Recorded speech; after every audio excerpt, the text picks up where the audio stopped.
السلام علیکم ورحمت الله وبرکاته. او بل خبره دی اوداسه په باره کې.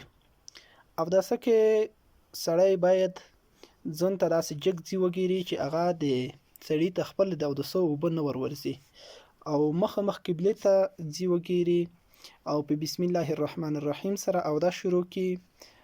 که مسواک ور سره و نو ضرور سړی باید مسواک ووهي.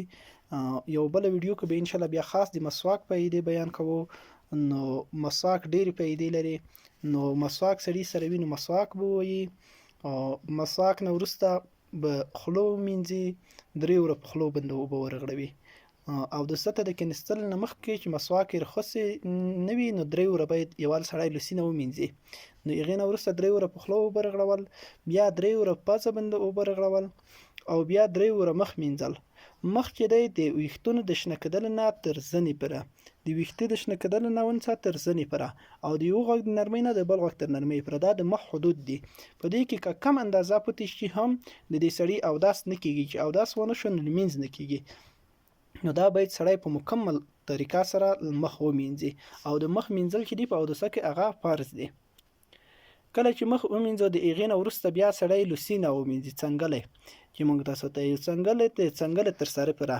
خو څنګل سري نه په مینځلو کې داخل دي. د څنګل د سر نه لوس باید وړولی شي، د ای پوره څنګله ومینځلی شي او د هغې نه اول ښی څنګل بیا چپه څنګل 3 وره ومینځلی شي. د هغې نه وروسته بیا د سر مسحه چې دو د میک په مذهب باندې 4مه عیسا د سر مسحه فرض دو.